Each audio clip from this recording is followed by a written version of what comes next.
이번에는 직영으로 집을 지을 수 있는 4가지 방법 중에서 두 번째인 건축주가 직영을 하지만 협회 매니징을 받으며 직영을 하는 방법에 대해서 안내를 드리겠습니다. 건축주가 협회 자문 및 매니징을 받으며 진행하는 방식으로 시간은 있으나 혼자 하기 부담이 되는 경우에 적합한 방법입니다. 이 방법은 건축주가 약 70% 정도의 업무 분담을 하게 되고 협회 매니저가 약 30% 정도의 업무를 분담해서 서로 상의를 하면서 건축을 하는 방법입니다. 여기서 협회 매니징이라는 부분은 저희 대한건축주협회에 소속되어 있는 전문가, 현장을 감독하면서 계속 건축주와 상의를 하면서 건축을 하는 방법입니다.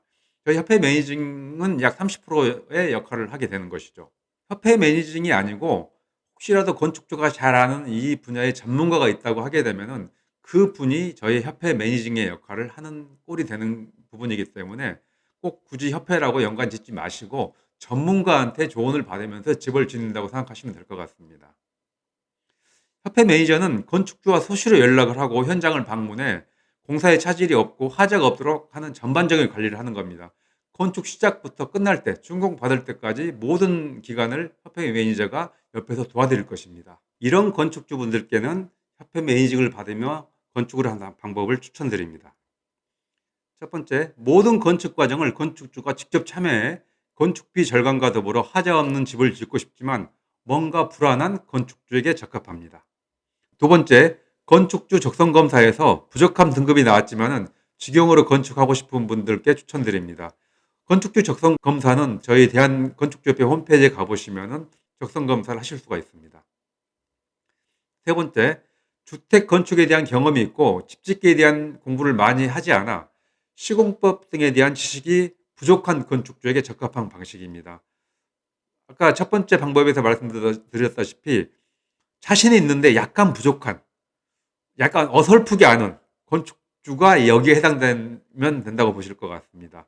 어설프게 아는 분이 100% 직영을 하게 되면 문제가 심각해지는데 이런 분들이 전문가의 매니징을 받으면서 건축을 하게 되면 의외로 좋은 결과가 나올 수가 있습니다. 다음은 몇 개월 동안 현장에서 현장 소장 역할을 할 수 있는 시간적 여유가 있는 분입니다. 협회 매니징은 현장 소장 역할을 하는 게 아니고 수시로 가서 그 현장을 감독하고 서로 건축주와 협의를 하면서 논의를 하는 역할을 하기 때문에 현장에서 매일 상주를 하지는 않습니다. 다음은 협회 매니저의 매니징을 받으며 하는 직영 건축의 장단점에 대해서 말씀드리겠습니다. 장점 첫 번째, 건축비를 많이 아낄 수가 있습니다. 이 건축비 절감 부분은 직영 건축 4가지 방법에 모두 해당됩니다. 두 번째 장점, 꼼꼼하게 시공이 가능해 하자 발생 확률이 낮아집니다. 건축주가 거의 모든 걸 진행을 하기 때문에 꼼꼼하게 시공할 수가 있겠죠. 그리고 잘못된 부분은 협회 매니저가 바로 잡아주면서 보완할 수가 있으니까요. 세 번째 장점, 시간에 쫓기지 않고 건축할 수 있어 자금 사정에 맞게 스케줄을 조정할 수 있습니다.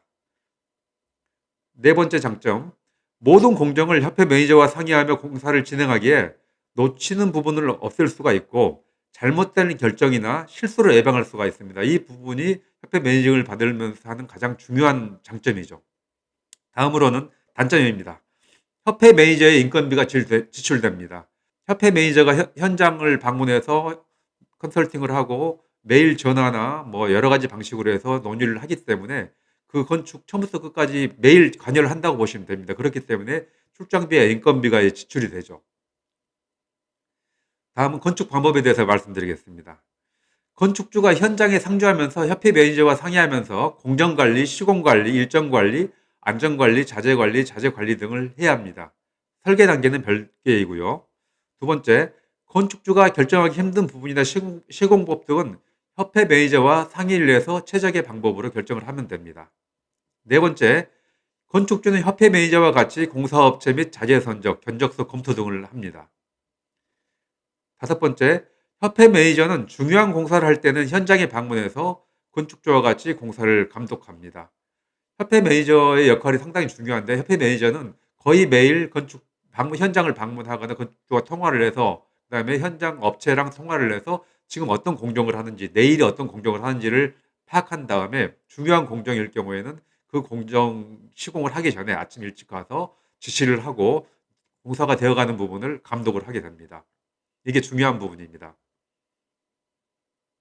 다음은 업무 분장에 대해서 말씀드리겠습니다. 업무 분장은 100% 건축주가 하는 거에 비해서 건축주, 시공업체, 협회 매니저가 서로 소통을 하면서 집을 지어가는 방식입니다. 협회 매니저는 건축주와 시공업체 사이에서 서로 역할을 조율을 하고 지시를 하고 감독하는 역할을 합니다. 특히 설계도면 이해를 하고 기반공사 감독을 하고 물량을 산출하고 자재 결정을 하고 업체 선정 및 감독, 그리고 안전관리, 공정관리, 현장관리 및 감독, 위법사항이 없나 점검을 하고 시공국비를 결정하는 등 이웃 부분 보안, 준공서류 보안 등에 대해서 협회 매니저가 계속 컨설팅을 하고 문제가 없나를 확인을 하면서 진행을 하게 됩니다. 작업 지시 흐름도는 건축주가 협회 매니저와 유기적으로 소통을 하면서 논의를 하고, 이를 바탕으로 협회 매니저가 시공업체에 지시를 하고 감독을 하는 형태입니다. 물론 건축주도 감독을 하고 지시를 할 수 있겠지만 주로 협회 매니저가 중간 역할을 하게 되죠. 건축 비용, 직영으로 절감되는 비용은 이전 영상에서 말씀드렸던 비용이니까 참고하시기 바랍니다. 자, 오늘은 직영 건축주가 협회 매니징을 받으면서 할 수 있는 방법에 대해서 말씀드렸습니다.